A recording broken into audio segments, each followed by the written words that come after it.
Hola, pues ahora no me verán la cara, simplemente escucharán mi voz en lo que ustedes ven en estas imágenes de una presentación que pues organicé un poco. Prácticamente planteo la idea de empezar a pensarnos desde una mirada distinta. Tradicionalmente se consideran las reflexiones de la imagen desde los discursos de Platón. Y pues pienso que, bueno, a mí me interesa un poco cambiar esa manera tradicional de vernos y inicio o tomo de punto de partida el libro de Florencia y Bagdad de Hans Belting, el cual es el que están leyendo y haciendo las presentaciones las compañeras. En el libro prácticamente pues es una comparación entre la mirada de Oriente con la de Occidente y prácticamente lo que plantea, ya nos contarán con más con mayor especificaciones sobre todo Eva y Joana, pues el diálogo y cómo más bien las tecnologías no tecnologías, sino las teorías de la visión o de la visualidad occidental están basadas en las teorías de la perspectiva, que era como una teoría de la visión árabe. Entonces, bueno, a partir de ahí, a mí me gusta mucho esta relación constante que siempre se hace sobre el ojo como este simbolismo de la mirada, ¿no? Y la mirada es más allá de simplemente el ojo. Y bueno, inicio con una frase de Hans Belting que propone en este libro que les comento de Florencia y Bagdad. El simbolismo de la mirada se manifiesta en el emblema del ojo y culmina en el tema de un nuevo Narciso que ha superado el temor de la antigüedad de la mirada. Me gusta esta anécdota de Narciso porque en un inicio, las primeras representaciones de Narciso, él siempre evitaba encontrarse su mirada reflejada, ¿no? Era algo que no estaba, digamos, había un temor a la mirada, ¿no?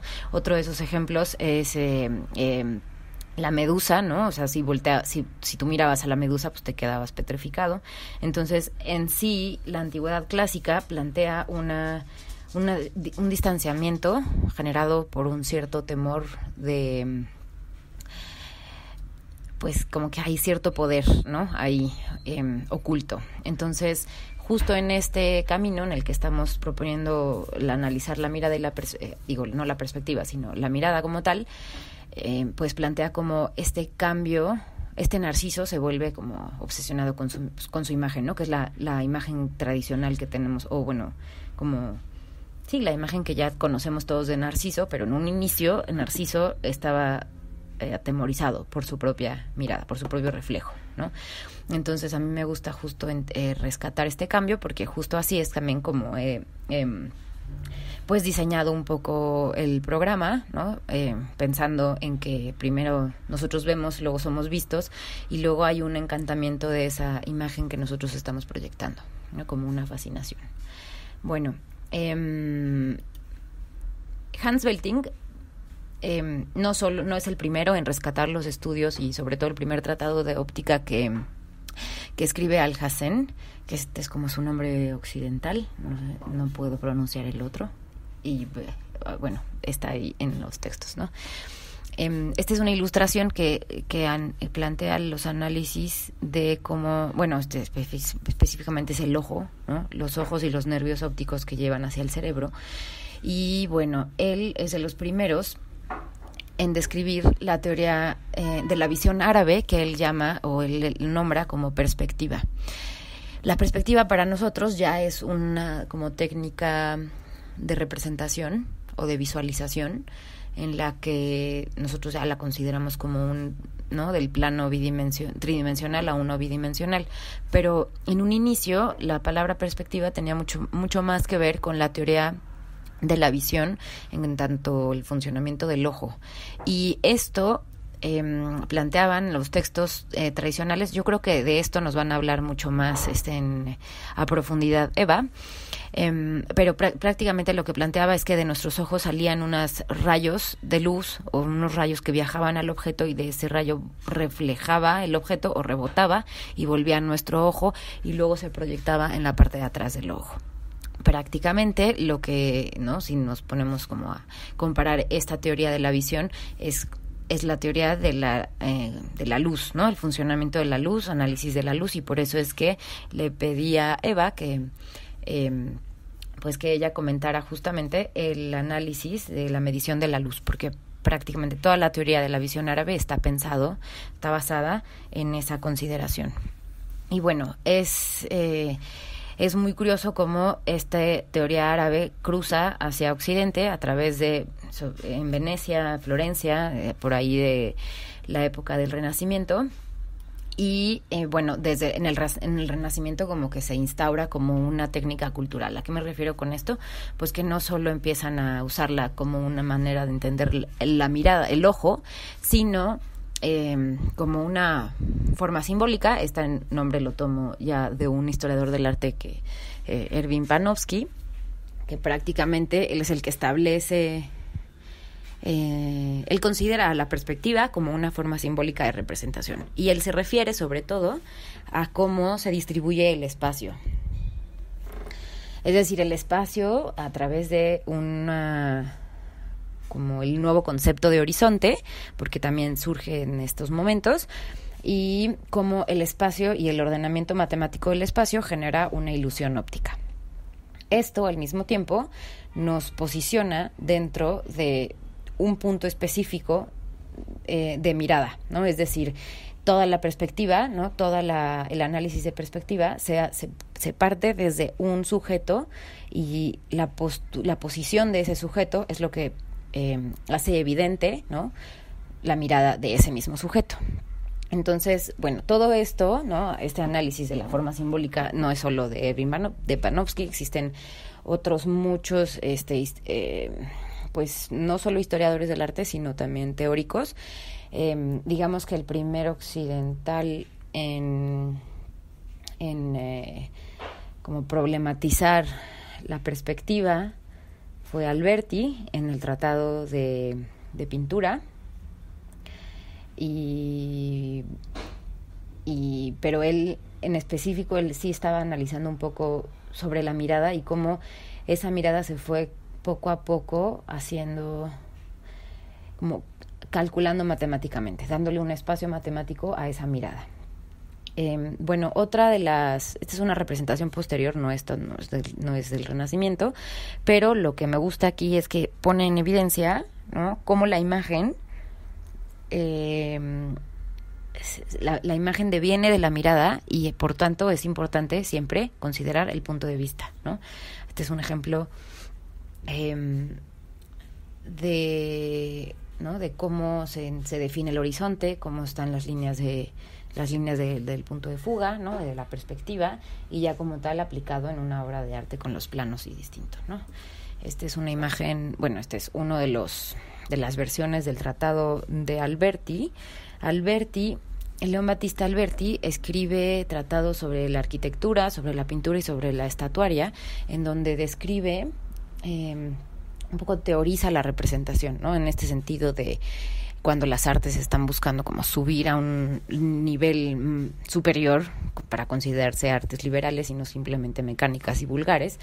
En este camino de búsqueda, pues se justifican el conocimiento artístico a través de la ciencia. Entonces, prácticamente todos estos tratados van a hablar de proporción, de números, de medidas, en este caso, de perspectiva, ¿no? Alberti plantea que si el mundo se ve a través de una ventana, ¿no?, él siempre hace la analogía entre la perspectiva y la ventana, y pues justo dice que a través de es como si viéramos el mundo a través de una ventana, y en esa ventana, ¿no?, está el mundo para atrás, está tridimensional, pero la ventana lo aplana, y entonces pues se vuelve bidimensional, ¿no? Y esa se vuelve una imagen en perspectiva. Incluso aquí en la imagen que estamos viendo desde un grabado también ya posterior del siglo XVII, pero ejemplifica, ¿no?, cómo la perspectiva también se lograba a través de esta retícula, que era una retícula también considerada de la ventana albertiana.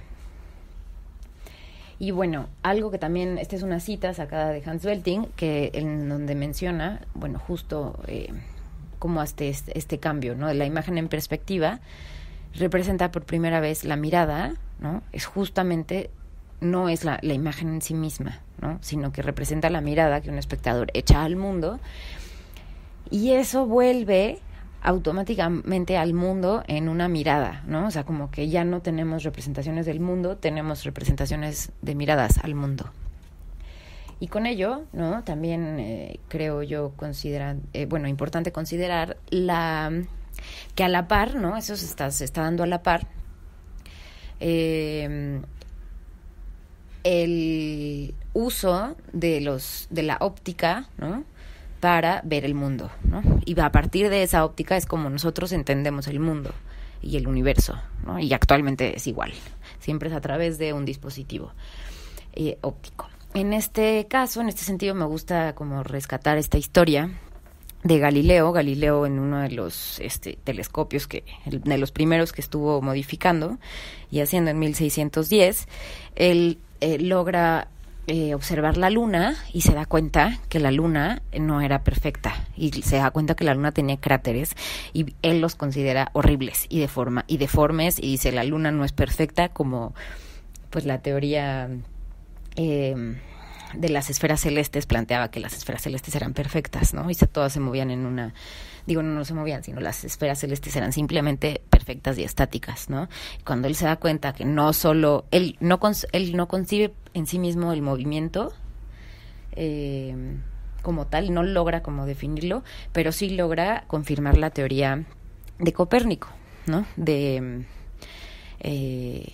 Pues que el Sol es el centro del universo, él logra confirmarla, y pues pero bueno, a mí me llama mucho la atención esto, que al final, a través de este dispositivo, ¿no? Se da cuenta de de cómo estas formas que ve a través del dispositivo, que también tenía ciertas aberraciones por la misma óptica, ¿no? De esa época, pero bueno, al final esas no son de sus descubrimientos más importantes, pero a mí me gusta mucho rescatarlo porque justo presenta esa idea de ver al mundo ya no como idealmente se concebía, ¿no? En estas representaciones renacentistas de idealizarlo, y más bien plantea como, bueno, sí, esto es lo que es, ¿no? Y a partir de aquí se genera, pues, bueno, no es como que a partir de 1610, pero sí hay como un cambio en la forma de representación, ¿no? Cada vez se van interesando más en representar las cosas tal y como son, un poco más de crudeza y de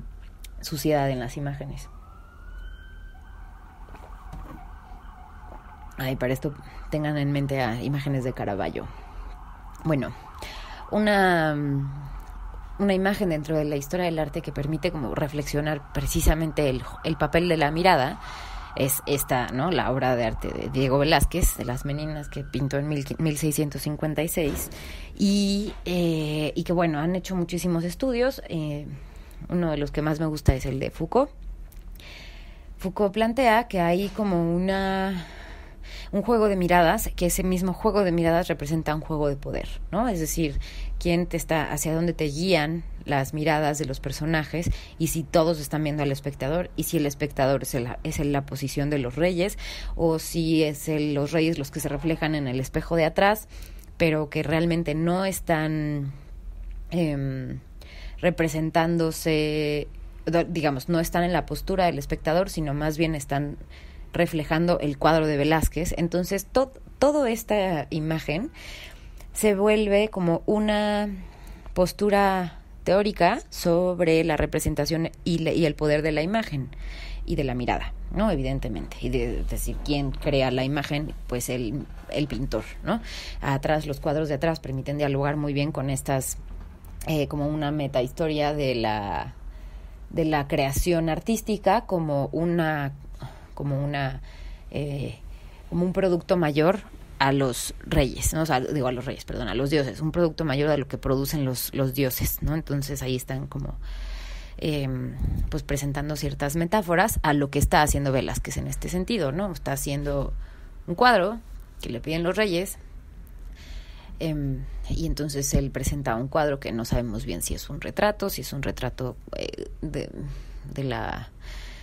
toda la familia, o si es un autorretrato, o bien no se alcanza a saber qué es, porque tiene como a lo largo de toda la historia de este cuadro tuvo distintos nombres con distintas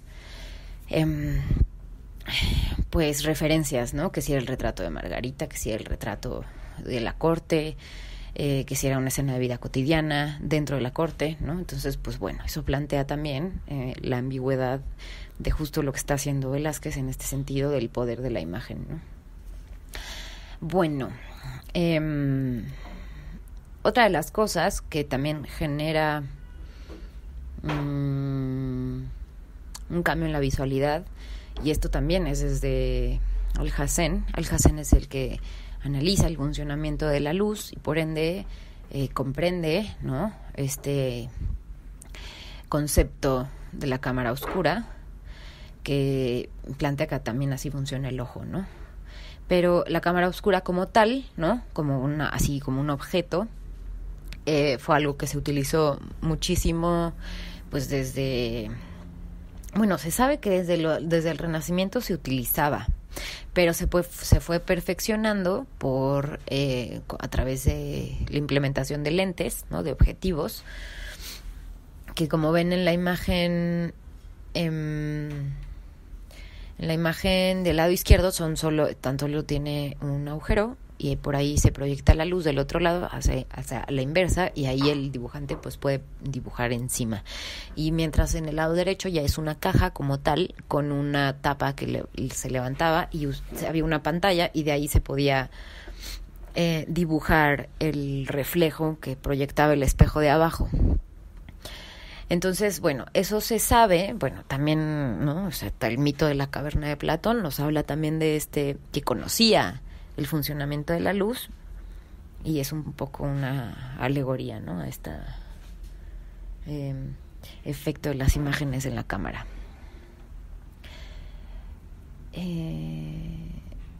Dentro de los artistas que tenemos claridad que las usaban así, porque realmente nos afirmaron, ¿no?, o sea, bueno, afirmaron que usaban la cámara oscura, y de los que se consideran como un maestro de la luz es Johannes Vermeer, ¿no? Él no solo...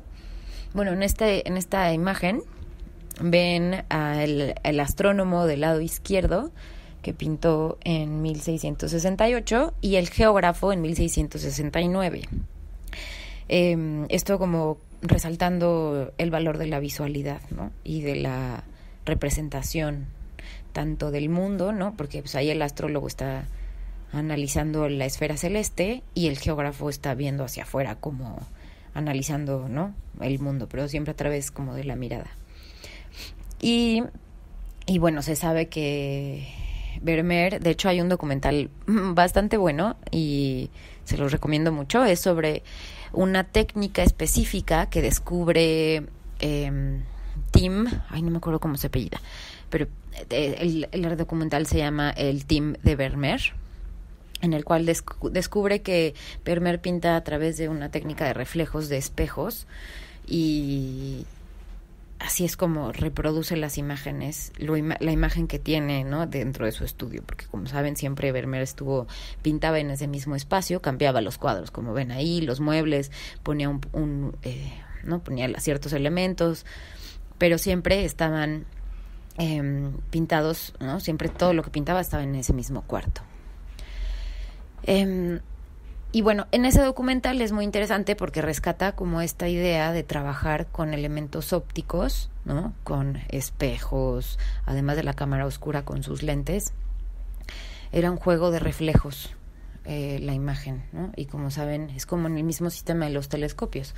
Al final los telescopios funcionan también a base de espejos, de reflejos de la luz, porque así es como menos se distorsiona. Cuando ustedes pasan una luz a través de un lente, la luz y el objeto se distorsiona. Cuando ustedes reflejan, ¿no?, o sea, no proyectan, sino dejan que la luz se refleje sobre un espejo, este espejo, digamos que no va a distorsionar la imagen más que a la inversión, pero es mucho más fácil invertirlo que arreglar las aberraciones cromáticas, las aberraciones de distintos tipos que generan los lentes, ¿no? A pesar de eso, ¿no?, sí hay que considerar que la fotografía sí fue, ¿no? La invención de la fotografía desde 1839 con Daguerre, ¿no? Esa cámara que ven arriba es de Daguerre. Sí ha consolidado, ¿no? Hasta la fecha el predominio de la perspectiva monofocal. Esto quiere decir que a pesar de que nosotros tenemos dos ojos, nos gusta siempre ver con uno, porque la perspectiva tradicional, la perspectiva renacentista, la perspectiva pues de la proyección del punto de fuga siempre es monofocal. Hay veces que sí se generan perspectivas con dos puntos, ¿no? Con dos focos.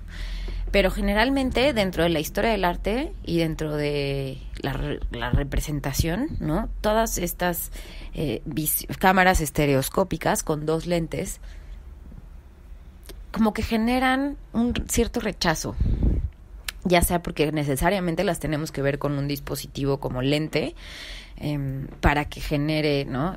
Para que se junten las imágenes y para que se genere la tercera dimensión que capturó las imágenes separadas a través de los dos lentes. Eso desde el principio. Aquí les puse una cámara estereoscópica de Kodak, en la cual, ¿no? Uno toma la foto y toma otra foto y entonces después se las juntaban o simplemente las revelaban y se las daban a la persona en una especie de diapositiva horizontal larga, y la persona las tenía que ver a través de unos otros lentes, ¿no? Pero es muy curioso esta relación siempre de lo monofocal contra lo estereoscópico, porque al final nosotros vemos estereoscópicamente, nosotros tenemos dos ojos y generamos imágenes en tercera dimensión, bueno, nuestro cerebro las junta, pero aún así no nos gusta ver imágenes así, ¿no? Más que las que vivimos, pero no vivimos imágenes, más bien pues nuestra manera de percibir el mundo. Pero siempre ha sido toda la fotografía estereoscópica, y ahora la 3D siempre ha generado como cierto rechazo, ¿no? Porque aparte es más difícil de embonar las imágenes, de que queden bien. Se necesitan lentes muy finos para que se vean muy bien. Si ustedes en algún momento tienen la oportunidad de ver fotografía estereoscópica,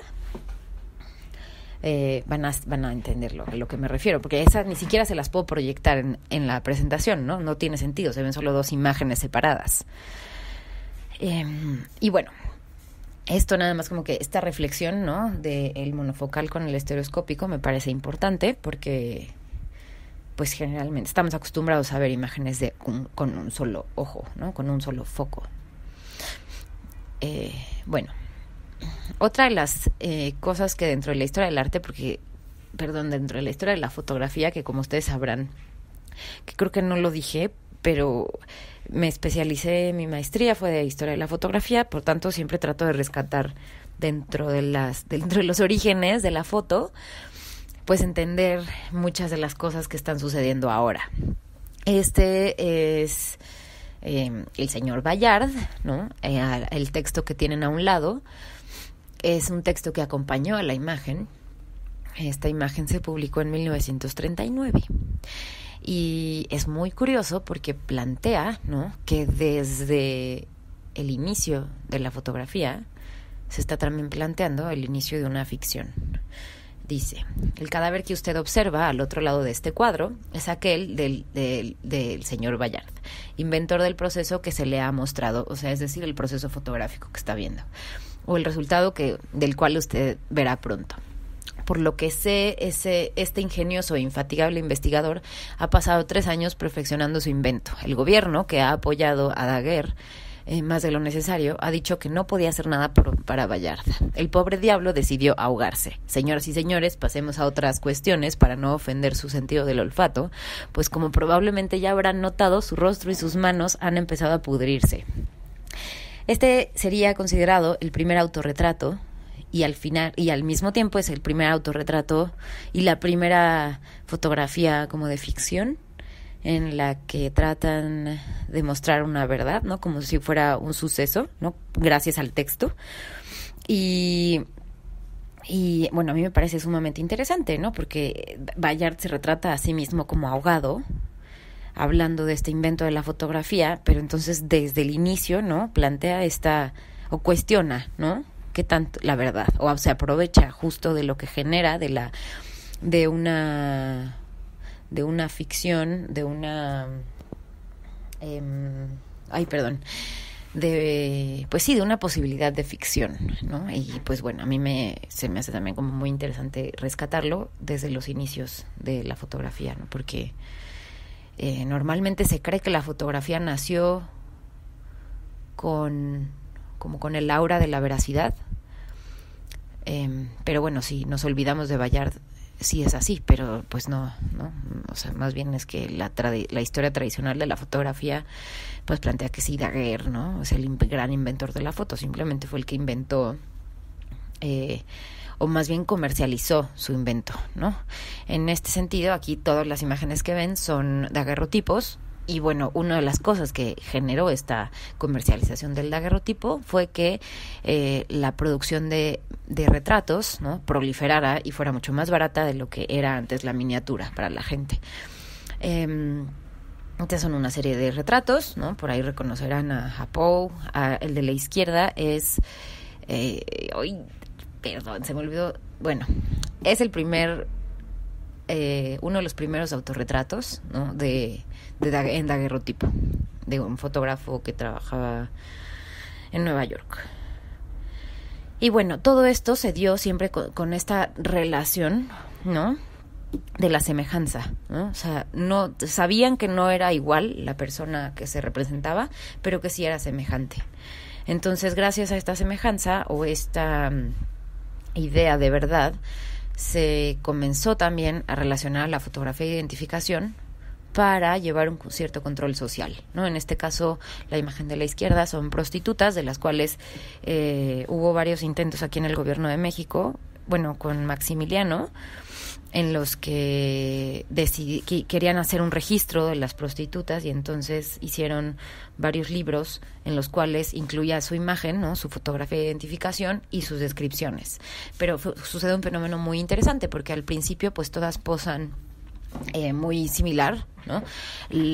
Esta imagen que ven aquí es como de una segunda versión, un segundo registro. En el primer registro, la estética de las fotografías de prostitutas era igual a las fotografías de cartas de visita. Esto es, imagínense una señora así, como, bueno, o a Carlota, ¿no?, a la misma Carlota, posando súper, pues tranquila ante, y como demasiado producida la representación. No sé si me estoy intentando entender, porque ya no puse más imágenes de eso, pero bueno, en ese sentido, como estaban demasiado producidas, ya poco a poco se fue adelantando, bueno, se fue avanzando sobre estos modos de representación de identificación, y entonces pues más bien se fueron desarrollando como tipologías, ¿no? La foto de la derecha son tipos de criminales, de los cuales también se generó, ¿no?, toda una especie de pues registro de criminales, y los cuales siempre se analizaban fisiológicamente, porque se pensaba que la criminalidad tenía ciertos rasgos físicos, biológicos, de los cuales se podrían como identificar, ¿no?, con fotografías. En este sentido, tenemos otro también como la explotación de la figura del otro. Estos son Máximo y Bartola, son dos niños que nacieron con hidrocefalia en el siglo XIX, y pues se los llevaron a los grandes circos de freaks. Y su imagen es impresionante porque proliferó, ¿no? Ya no la de la izquierda es un daguerrotipo, la de la derecha son cartas de visita, y desde que están chiquitos hasta que ya están súper grandes, ¿no?, les tomaron muchísimos retratos y les llamaban a ellos los niños aztecas, pero realmente no eran aztecas, eran mayas. Y bueno, de hecho fue por el Zika, ¿no? Su mamá tuvo también un problema con la infección que produce el Zika, y bueno, nacieron así los niños, y se les consideraba, se les llamaba los niños aztecas, ¿no? Entonces también te habla mucho de cómo representamos al otro. Esto aquí se ve claramente la idea de representación bueno, pues si pensamos en la imagen anterior, de frente, ¿no?, de frente al fotógrafo totalmente, y de perfil, porque estas establecían, ¿no?, como un sistema de control al perfil, literal, ¿no?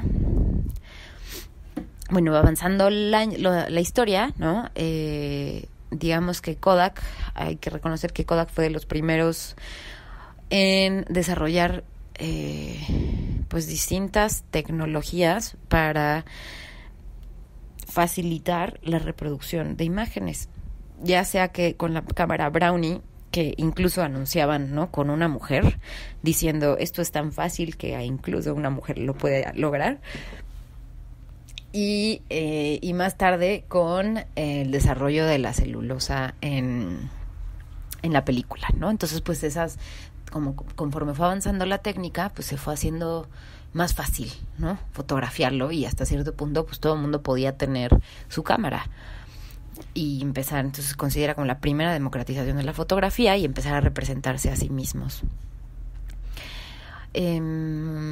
Otras cuestiones dentro de la fotografía antropológica, a mí me gusta mucho este caso del pueblo de Tazadá y de Filipinas, en el cual se mencionó por primera vez que existía en 1971 un pueblo que estaba aislado de la civilización, no conocían los metales, vivían en cuevas. Y bueno, eso se volvió así como un hit, diciendo qué está pasando aquí. Todo el mundo como que quiso saber sobre ellos. Entonces, en 1972, la revista National Geographic va hacia allá y realiza un reportaje sobre este pueblo, ¿no? Entonces, pues ya publican, ¿no? No recuerdo el nombre del fotógrafo que va, pero pues publican estas imágenes y pues la gente así se quedaba como impactada de cómo es posible que en 1972 sigan viviendo como en la época de las cavernas, ¿no? Entonces, ya cuando en 1986, Cory Aquino, ella es la viuda del asesinado, del líder demócrata Aquino, toma el poder, y entonces como que se les permite, porque era una zona que no cualquiera podía entrar, ¿no? Entonces ya el periodista filipino Joey Lozano, junto con el antropólogo, el doctor Oswald, logran entrar a la zona y se dan cuenta que las personas vivían en sus casas normales, ¿no?, con pantalones y camisas, y decían, pues, ¿qué está pasando? Ay, perdón. Y entonces, pues se dieron cuenta, ¿no?, platicando ahí, o sea, preguntando, diciendo, no, es que el señor Manuel Elizalde, ¿no?, el que era entonces director de una fundación, esa fundación se dedicaba a procurar los intereses de las minorías, ¿no?, darles dinero y todo, pues él, o sea, fue la idea de él crear la imagen de esta tribu, ¿no?, para que se proliferara y él pudiera obtener recursos a su fundación. Entonces se fijan como también la fotografía y estas formas de ver la imagen, que las damos como verdad, ¿no? Si ustedes las ven sin que yo les diga, les explique como el contexto, ¿no?, pues se entienden como verdad y se piensa que en verdad existieron ese pueblo, ¿no?, esa comunidad de muy poquitas personas. Pero entonces, bueno, también te habla de hasta dónde está el mundo, está de la representación éticamente posible. Otro de estos problemas, o dentro de estas cuestiones, sería un caso específico del fotógrafo Steve McCurry. Él, como saben, tiene esta foto famosísima de la muchacha afgana, era una refugiada cuando él estuvo en Pakistán haciendo pues sus fotos, ¿no? Un artículo, bueno, pues una serie de fotos para publicar. Y en el texto, ¿no?, él cuenta que a ella nunca antes se le había hecho una foto, ¿no? Por eso también la mirada de intriga. Y bueno, del lado derecho es también una imagen de Steve McCurry, pero es una imagen de publicidad de de Valentino. En este año, esto es 2017, Valentino presentó su colección el año pasado o principios de este año, y con influencia masái de África, y entonces tuvo muchas quejas, muchos problemas, y entonces se le ocurre a él pedirle a Steve McCurry que hiciera una serie de fotografías para promocionar la colección. Y bueno, en este caso, ¿no?, funciona también como pues todo un montaje, ¿no? Estos señores que están saltando, es una danza masái que normalmente no la hacen con mujeres, no la hacen cuando hay mujeres, y en este caso la danza se está haciendo hacia la mujer, ¿no? Entonces es un poco cómo se cambian los sentidos de las cosas. Atrás están algunas mujeres representadas, evidentemente en la en el tercio, en el primer tercio, pues está la modelo con la ropa de Valentino, y pues atrás los que están del lado izquierdo son hombres que están que también pertenecen a esa tribu, ¿no? Pero un poco como descontextualiza, ¿no? Siendo un fotógrafo que hace sus prácticas etnográficas y establece como cierto vínculo con la comunidad, le pide a la comunidad que pose y que también sea como parte de este juego de la representación, que si nosotros lo vemos igual, así sin más, ¿no? Decimos, ay, qué bonita foto, ¿no? Y como que no hay una reflexión al respecto. Bueno, además de esto, Steve McCurry ha tenido como muchas más bien como críticas a su trabajo por manipulación. Siempre hay como una discusión en el fotoperiodismo de qué tanto se puede manipular una imagen. Y en ese sentido, pues él ha sido como muy criticado al respecto porque ha manipulado imágenes, ¿no? Otra de las cosas que, cambian el mundo de la representación es en 1975, esta es la primera cámara digital que era de 0.1 mega. Y bueno, de aquí hasta nuestra era, ¿no? Que ya están incluso las cámaras en nuestros dispositivos más pues chiquitos y a la mano, ¿no? Con una calidad increíble, pues también se presenta como la última democratización de la fotografía, en la cual pues sí, todos somos capaces de representarnos a nosotros mismos y de representar a los otros, pero es bien curioso porque esto es lo que vamos a abordar en el segundo módulo, pero todo lo que se genera, ¿no? Al lado de, gracias a el dispositivo como limita y permite, y al mismo tiempo nosotros como que reproducimos las formas iguales. Yo les recomiendo que vean, no sé, creo que esto no se puede hacer desde aquí.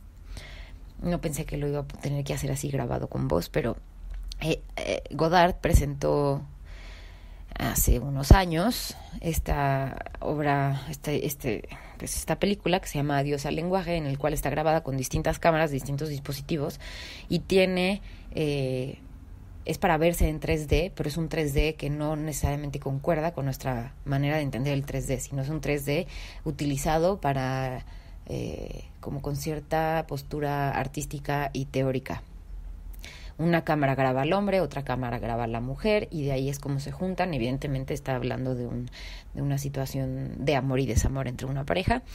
Y me parece que esta película un poco utiliza, ¿no?, toda la tecnología y los dispositivos de la imagen y logra a través de la tercera dimensión como plantear otra historia, ¿no?, que es justo la interrelación de dos personas, que es así, ¿no?, evidentemente, siempre. Bueno, ahí les puse un link por si lo quieren ver, pero simplemente está en YouTube, pueden ver fragmentos, aunque va a pasar lo que les digo, si no tienen los lentes no lo podrán ver con el efecto que se necesita. Pero estén atentos por si en algún momento la ven proyectada, vayan a verla, porque es algo que se tiene que vivir en 3D. Otra de las experiencias que últimamente que acaba de presentarse ahora en Cannes en 2017, Iñárritu presenta Carne y Arena, que es prácticamente una instalación de realidad virtual, ¿no?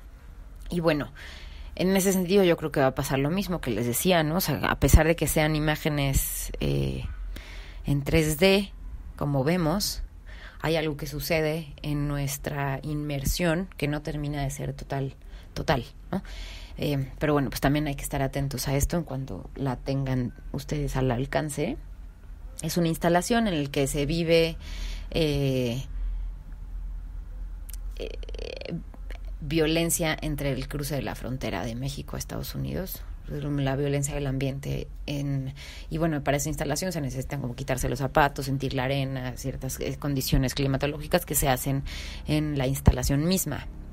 Pero bueno, también es como pensar, ¿no?, cómo el arte está utilizando de estas nuevas tecnologías para generar distintas experiencias. Y ya casi acabo. Y bueno, nada más, ¿no?, pensar el punto de vista que como que implica, ¿no?, esta mirada simbólica como un ejercicio de poder, en donde está posicionado el sujeto que mira.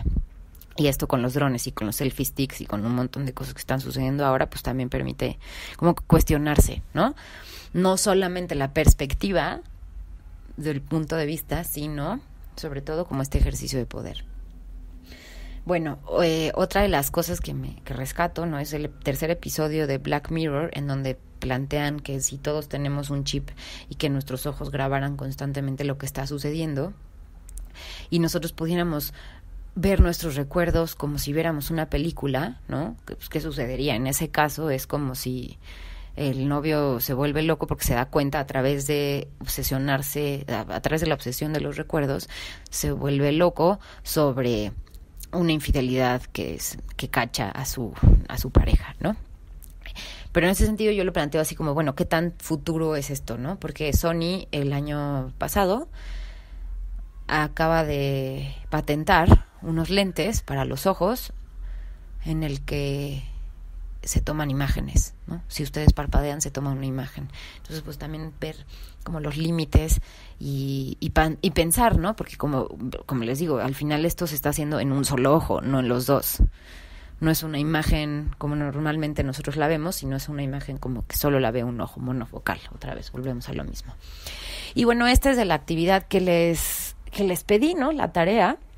Eso ya lo leerán con calma. Es un reporte de la Universidad de Berkeley. Gallant, el profesor Gallant tiene ya su laboratorio.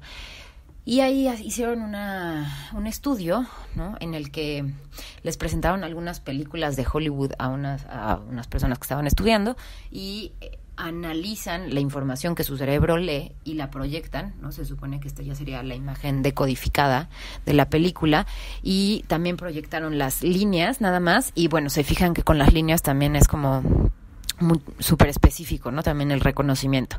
Pero bueno, eso es lo que yo quisiera que ustedes reflexionaran, porque no es simplemente así de sencillo, ¿no? En el que ahí ya nos pueden ver qué es lo que estamos pensando y qué es lo que estamos, no pensando, sino viendo, ¿no?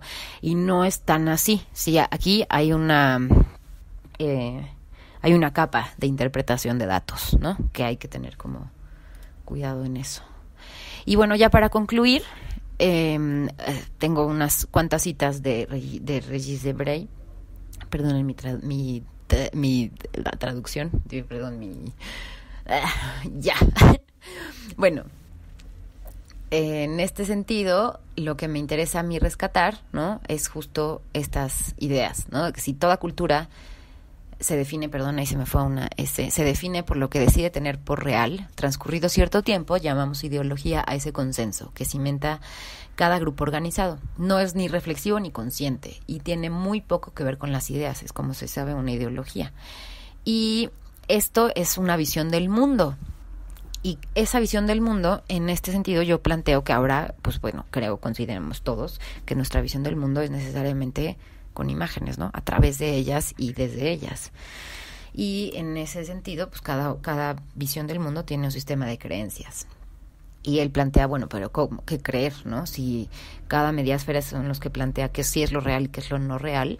En este sentido, él dice, ¿no? Que la videosfera confía no en las ideas ni en los métodos, sino, otra vez se me fue ahí una imagen, vuestras imágenes sean buenas, o sea, siempre y cuando que sean buenas imágenes. Entonces una foto va a ser más creíble que una figura y un video va a ser mucho más creíble que un buen discurso. Y eso lo vemos, ¿no? Lo vemos aquí políticamente hablando. Y no solo aquí, sino en todos lados. Y eso es un poco el problema que está bordeando todo el nuevo concepto, pero ya lleva unos años, pero todas las nuevas discusiones sobre la posverdad, ¿no? Y bueno, los dejo con esta reflexión. Lo que nos hace ver el mundo es también lo que nos impide verlo, nuestra ideología, porque siempre hay como una cuestión, como una cosmovisión del mundo, a través de nosotros como nosotros lo planteamos, cómo nos acercamos a él, pero siempre hay algo que nos está limitando, ¿no? Y es esa misma ideología. Bueno, todas estas ideas las tomé del último fragmento que tiene en su Vida y muerte de la imagen, en la historia de la mirada en Occidente, y en un rato más les subo una hoja con las bibliografías separadas que utilicé para toda esta presentación. Bueno, espero que les haya servido y que les haya gustado. Me gustaría mucho tener sus comentarios. Y pues espero mañana que nos veamos para... bueno, no, más bien verlas yo a ustedes para la presentación, para las presentaciones. Bueno, adiós.